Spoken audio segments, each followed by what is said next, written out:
You know, I think about us, the three of us, what we could be. I think about it all the time. Please. It's terrible. No, it's not. I know June. She's my friend. I care about her. How's your day going? You look pretty. Thanks. I wore it just for you. Her father's a driver named Nick. He helped me to survive. Yes, you can, because I can't lose you. I'm not gonna let anything happen to you. What about you? Your girlfriend is a badass. Welcome to Above the Garage, a Nick and June, the Handmaid's Tale podcast. Hi, friends, and welcome to our very first deep dive into an episode of The Handmaid's Tale. Today, we're going to discuss Season 1, Episode 1, Offred, in context with the show to date, which is through the Season 4 finale, so any parallels, contrasts in future episodes. We also released our spoiler-free episode today, and that's a change that we made after we started recording.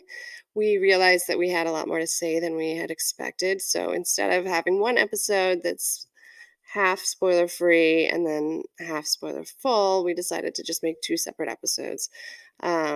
Easier for people to figure out what they want to listen to.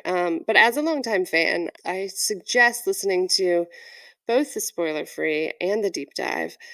We do cover a lot of different topics. It's not been very repetitive between the two so far. So if you have the time, check it out. And the spoiler-free is going to come out on Mondays, and as of next week, the deep dive into the episodes will come out on Wednesdays. So thank you very much for joining us. Let's do a round of introductions and then dive in. Hi, I'm Julia. Hi, I'm Dee Dee. Hi, I'm Scarlett. And I'm Kate. All right, let's do spoiler full. Were there any parallels in this episode to future episodes? Oh my God, it's full of them. I think Yes. like this is like exploding with Easter eggs, yeah. Yeah, with Easter eggs, with reused scenes, reused music.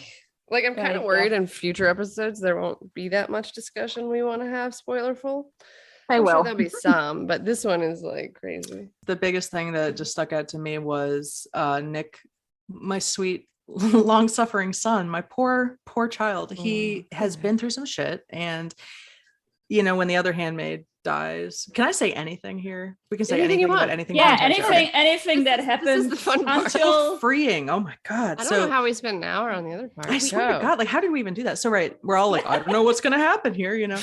So, like, when the other handmaid died, right, that radicalized Nick. And I just feel, I see that all over this scene where he sees a handmaid and he is like, I am making eye contact with you because you are a human being and I am a safe place. And if you need help, you fucking come to me. Like, like I see you. I'm not Gilead. Like, I'm not them, right? And then when he sees her down the street talking to Offglen, that's why he's worried, is because he's like, he's an eye, and so he knows who's about to get interrogated and tortured and shit, so he's like got that in his ear, and he also knows she's Mayday, right? Like, so he's like Shit, fuck, right? he's like please don't make friends with the girl they're about to arrest for being gay. Like, oh God. It's interesting because he probably shouldn't have been friendly with her and make her let down her guard in that case, but he can't help it because he really likes her. He can't control himself. He's a Right. mess. Yeah. Right, but you're absolutely right, and I never realized that in that look before. But that's absolutely why He's because he's always like, every time that he just like quote shows up to like look for something to eat, it's always that he's literally like, hey June, like pro tip, like don't be in the kitchen after dark by yourself because they will literally kill you. Like, you is know, he just watching the kitchen window to light up so he can? That's why he sits on the help her? fucking porch, right? Like, and so like I love that though with Offglen, that the look on his face, like if you just see that, because he was all like, oh hey June, huh? And then he's like, all of a sudden he's like, oh shit, like, you know, he's like very concerned. he's guardian angel, Blaine. He's literally a guardian angel. Can we talk about that? They call them guardians. The men with the guns. And the eyes, they call them angels. And so Nick is literally her dark guardian angel from day one. Nice. Looking out for her. So romantic. It's so true. Gilead romance. It's something to aspire to. Yeah, you mentioned the first Offred before June came to the household. The one that committed suicide by hanging herself. I find it fascinating when we rewatch this episode now today, like that June actually kind of did a throwback to this with this one line she brings when she says like, yeah, there are escapes and cutting edges and or a twisted sheet in a chandelier. And I was like, okay, this is the exact same way. Exactly. Little does she know, like she doesn't literally know, in that right? space, literally in that space, a woman took her own life because she had no hope. Yeah. And I say this all the time, like Nick Blaine gave June a reason to not do that. He literally saved her life by like humanizing many her. times over, but yes, humanizing her and giving her agency so that she did not literally take her own life with a twisted sheet, like the previous woman in her room. He saved her life, like with his shitty jokes. I know, but it's good. It's good so shitty humor, cute. and it's I love so it. Fucking awkward. I love it. When does she find out about? I think they called her off dead in those notes in that book. Yes, but it's when she finds the scratched in the closet when she's laying in the closet. Yeah, I think that's in either 2 or 3 or 4. Yeah, I think it's episode 4 when she goes to Fred and asks about the writing, like what it Latin means. Yeah. So and then they talk about how she was like the handmaid before her and what happened to her, and he says like, yeah, it seems she didn't wasn't happy. Or you can't see my face. What a surprise! I'm like aghast and I have nothing to say. That is horrific. Yeah, Fred's like, yeah, she didn't really like it here and stuff. Like, thanks, Fred. Thanks for that, buddy. Jesus. And then fast forward to 410 and he's like, it wasn't love, but I think we helped each other survive. Oh, I swear to God. How you are the most delusional human being that I have ever seen. Yes. Yeah, like he's like literally in a fantasy world. But like the fact that he's like, yeah, I shouldn't like it. I guess shouldn't like it here. Whatever. You know, he's not taking it remotely realistically. So dehumanizing, right? Like a woman took her own life and you're like, yeah, it's her fault. Her fault. There's back to that shame shit. And then Serena still treats her like absolute shit. That's the thing that drives me nuts about Serena, because like everyone's like, all right, well, all she wants is a baby. That's what motivates her. So, okay. Not okay. She's doing everything the opposite of what she should do to get a baby, which is torturing fucking women that would be carrying said baby. That is not healthy for said baby. That is the least healthy thing you can do for said baby. Mm-hmm. So you cannot convince me that Serena is motivated more on desire for baby than hatred for happy people and humanity. That's all. She's motivated by the power she lost when she decided to betray her own kind and give away her rights. She didn't think she would get. She didn't think she would get fucked up. So Serena, you can kind of tell, like when they kicked her out of that meeting, you know. Yeah, Serena is the warning tale, right? Like, that's the warning tales. Like, don't ever voluntarily give your rights away, ever. Like, she thought she was going to be privileged. That's right. That was her problem. She thought that Fred was going to protect her. Yeah. And he used her power because he's not powerful at all, and that's why he's a piece of shit. Mm-hmm. Yeah. And she's smarter he than got to the top. Yeah, by far. He wouldn't have gotten to where he was without her. That's right.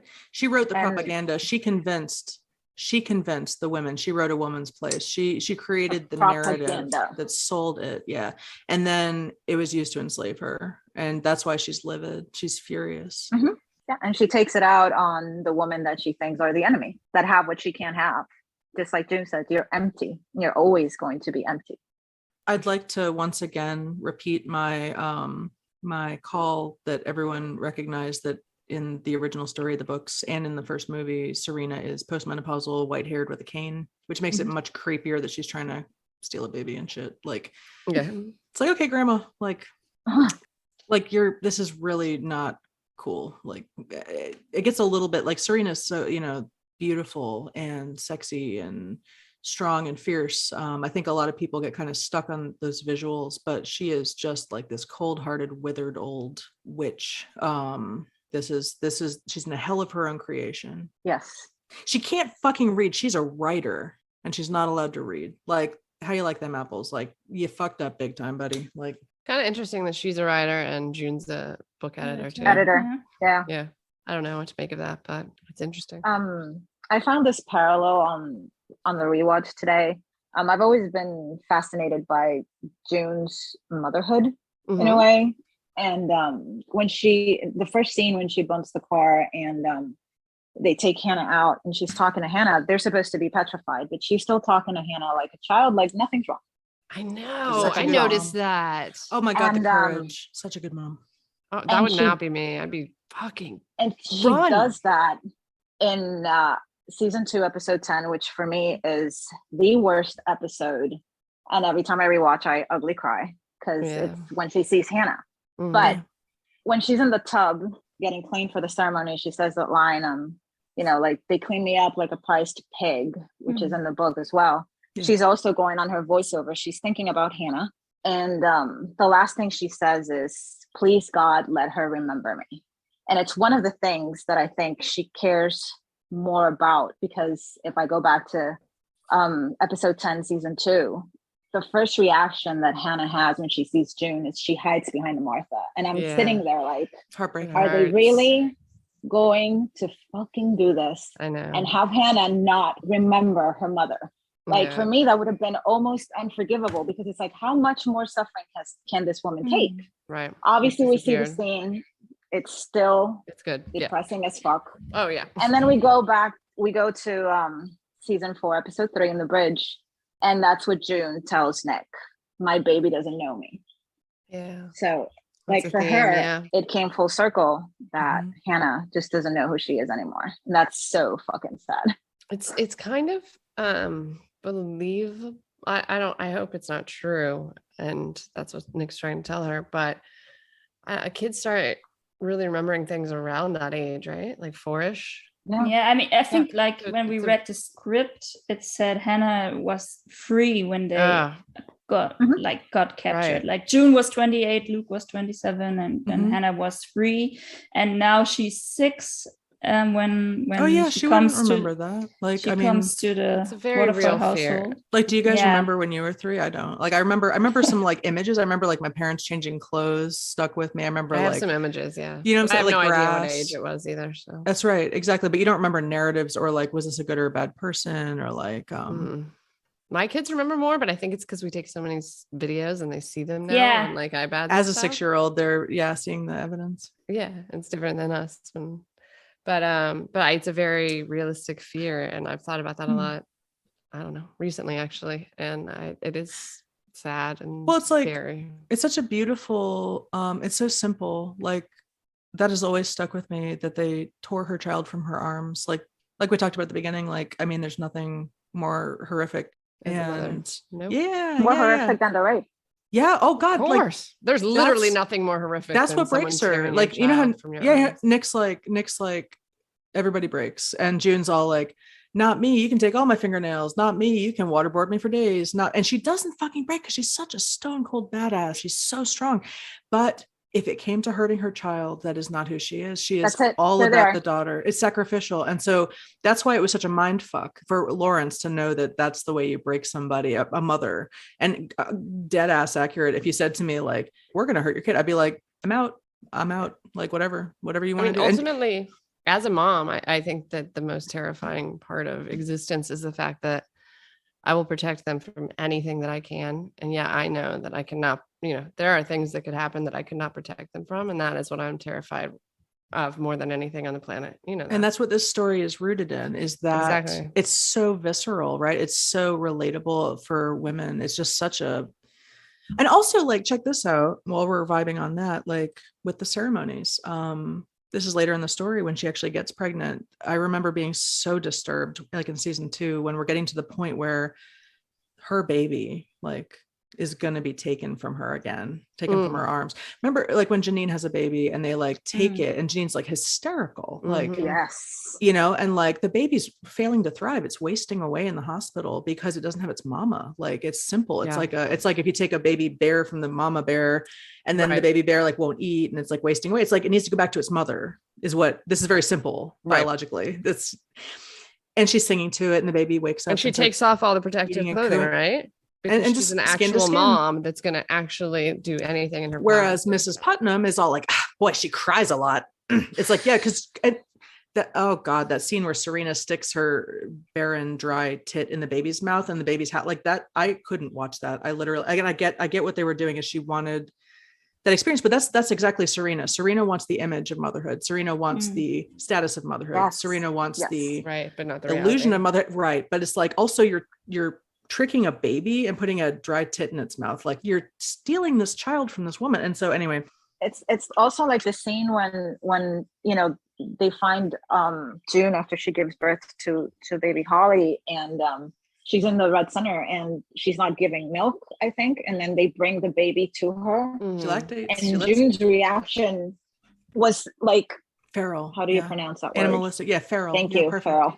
Yeah. Because she's like, no. And at first I was like, why doesn't she want to see? Because she already said goodbye. When she shot in the air, she knew she was going to turn her baby. So she didn't want to form attachments.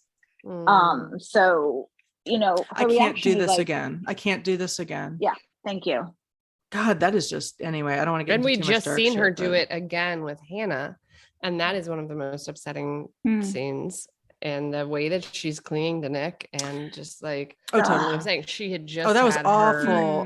Hannah God. taken And she's away a ugly second time. crying, this is dude. like, right before she gets Over the baby over. taken away. And Fred's just like dangling her like a carrot on a string. I'm gonna let you see your kiddo. It's like, fuck you, man. Like, I'm just saying, he like, kiss her on the head even?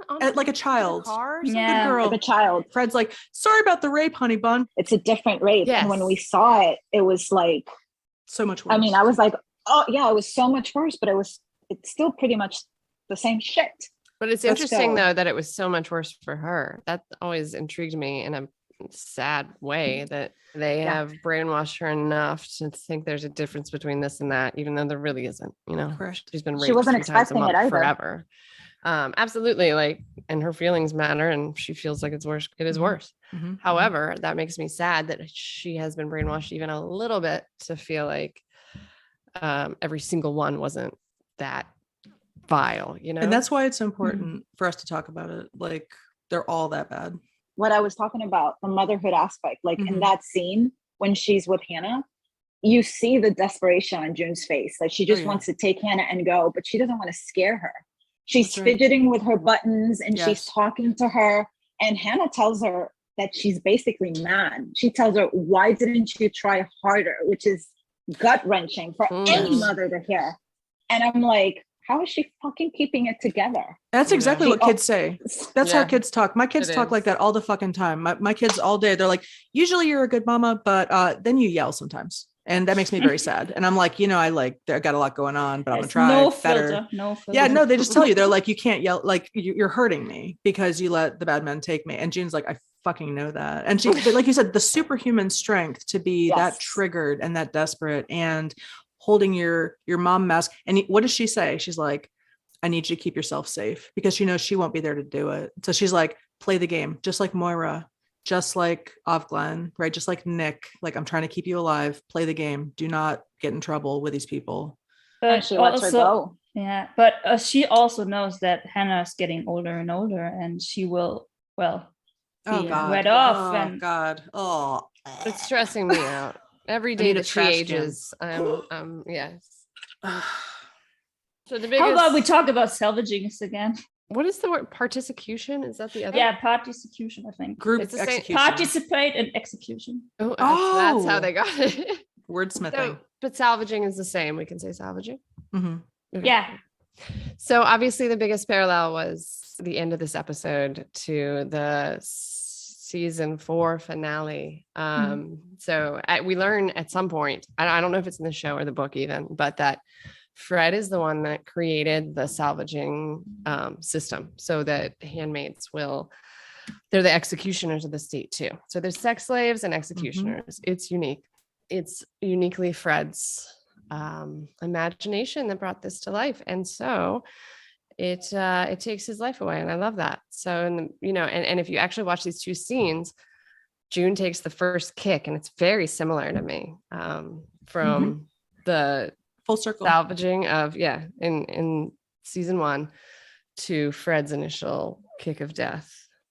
No, totally. Like Fred created this twisted dystopian hellscape where what you do to a rapist is you tear them to shreds in a circle of handmaids.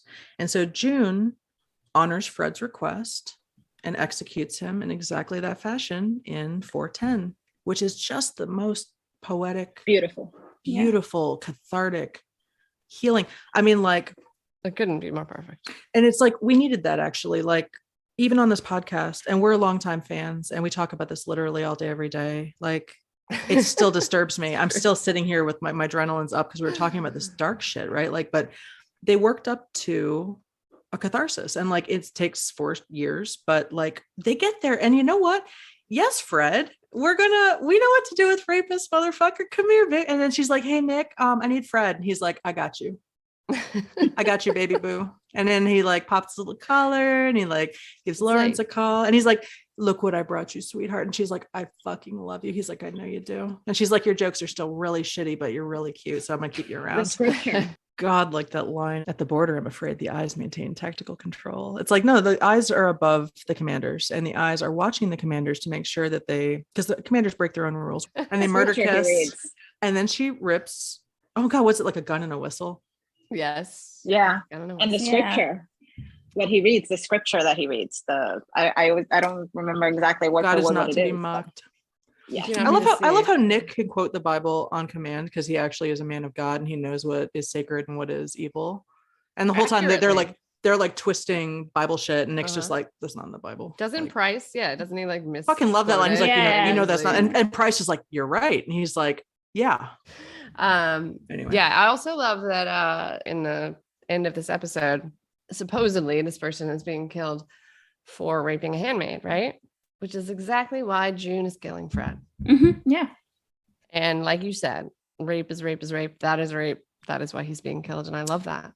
Gilead law for his rules. The Fred wrote those rules. Fred obviously put a lot of thought into those rules. I thought it was very thoughtful of June to be consistent in applying those rules to Fred's justice. We should use the voiceover of Aunt Lydia here. The punishment for rape is death. When I blow this whistle, your actions are up to you.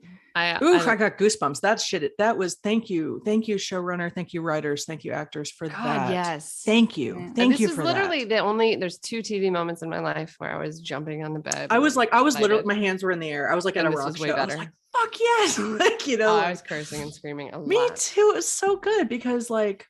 And I think and the music, Adam Taylor, well done, sir, or everyone, I'm sure, because it's also the music they closed one with. I think season 5 is going to be more of that feeling. I hope so. Badass, man! I'm so excited, and it was perfect to end on, so we could be excited until next That's what I'm year. saying. So right, so this is kind of like a perfect. Also, as Serena said earlier in that episode 1 that we're talking about, season 1, episode 1.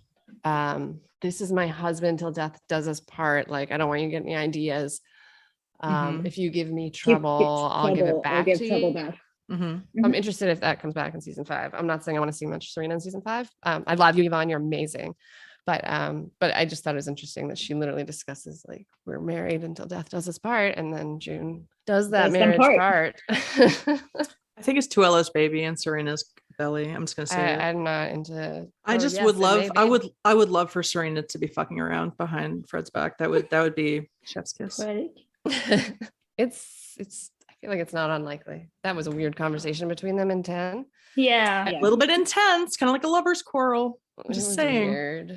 Like, wait, Drew, you going back to your husband? I mean, really how can you do that? And also, like. He's got swag though. Like he's got the Nick Lane. I actually have I'm not going to go there. I'm not going to tell you You like Tuello? No, I have a tin hat theory that he is Josh. He's Nick's brother. I'm just going to say it one time. I'm never going to say it again. That is so tin hat. We're not all conspiracy theorists here, but we welcome Dee. Thank you. Yeah, it's a safe space for me to say my crazy things. Yeah. And if I'm wrong, we can never talk about it again. Expert on the panel. But if I'm right, there will be evidence. Please show us Nick's backstory. For real. Yeah. More. All of it. Use also Rita. Everybody's gotten it. Except also Lawrence. I want you like I have like I crafted in my mind something like you did, like some crazy shit, like for example, like for example, Lawrence and Eleanor had this cute baby boy with brown eyes, and he died of a disease like at 2 years old or something, and that's why he would be as old as Nick now, so he's like that's the reason Lawrence taking him under her wing. I love this story. I need more of this story. I love it. Like fatherly to both of them. I mean, I think he even said that in an interview. Bradley Whitford, who's awesome. Also, Bradley Whitford's wife, Amy Landecker, is my favorite because she interacts with fans, and that's really nice. We appreciate it. quick Moira parallel. I was surprised after Janine told June that Moira was dead. She had a flashback of her and Moira where she was telling her that she was pregnant and she was worried about having an unbaby. And Moira was like, it's you, even if that happens, it's you and me, just like always. And it just struck me as like kind of sad in the context of the end of season 4 or all of season 4 when they're not quite as close. Moira is like the unsung MVP of The Handmaid's Tale. I love her, and I love Samira. Oh my God, yes, dude. Like, no, I would watch the Moira show. I would watch the Rita show. I would watch the Janine show. But like, Moira was her guardian angel, right? Until they got separated. I love them together. Me too. I loved when they were united, and then and then it went a little downhill. It's nobody's fault. It makes sense. It was written brilliantly. But this is actually the most incredible piece of art I've ever seen. Like, I mean, from the books to it's just so complex and rich and real, and I'll never be over it, you know. And I haven't seen cast like this either. No, the entire cast is so brilliant that just really.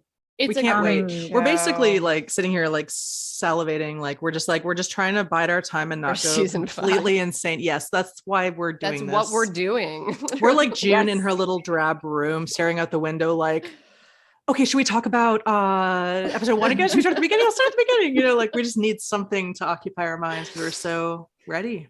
I'm so excited. I remember seeing this interview that Madeline Brewer did after season 4, and something caught my attention. They asked her if she thought Janine's fire had been extinguished by Gilead. And we were talking a little bit about that earlier on in the spoiler free, how she gets broken right off the bat as soon as she gets there. And her answer really caught my attention because she says no. She says that she still believes Janine's fire is still there. It just burns differently. And I thought that was a really cute comparison because in season 4, you kind of see the transformation of Janine, how she goes from kind of crazy, but, you know, she still knows what she's doing. And she just has a completely different style from June. If I compare that to June, then I think June's fire just has always been there. It's just raging, especially out of control in season 4. So I thought that was a nice comparison. I like that. I love Janine. She's like kind of a roller coaster. Yeah, she gets mad in season 4 at June. I don't know. I felt bad for June when she was blaming like their deaths on her. I was like, that is not fair, Janine. Yeah, she's really underrated by she is. Yeah. All her handmaid friends.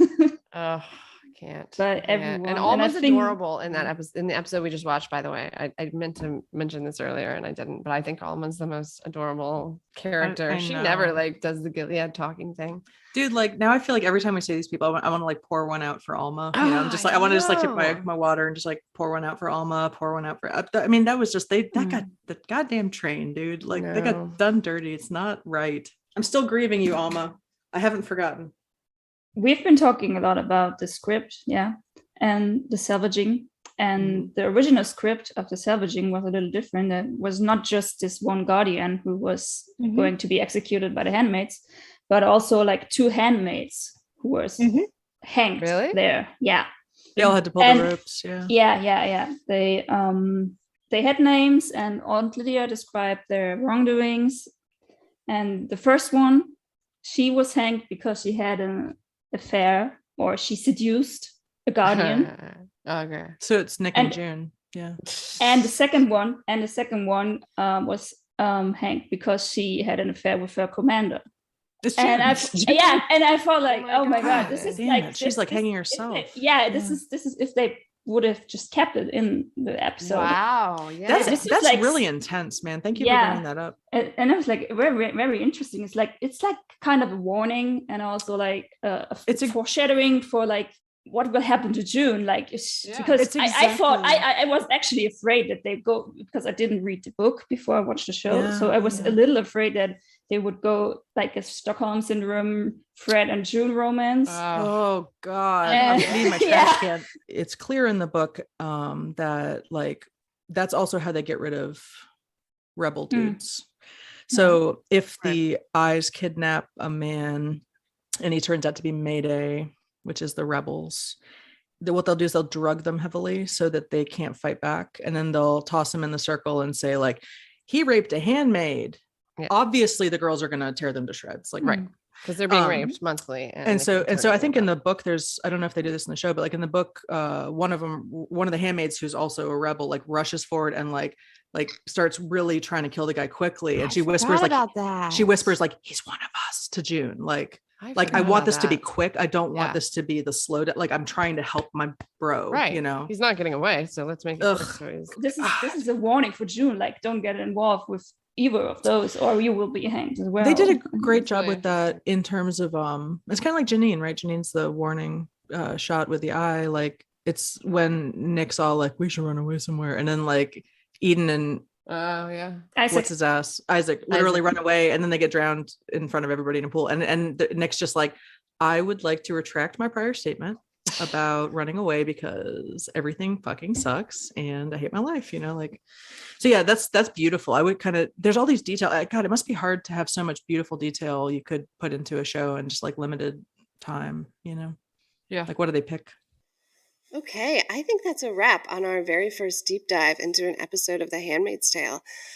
We had a lot of fun discussing the pilot. We appreciate you listening along with us, and we hope we see you next week for season 1, episode 2, deep dive into birthday. Reminder on the episode releases, it's going to be Monday for spoiler free and Wednesday for the deeper dive, spoiler full.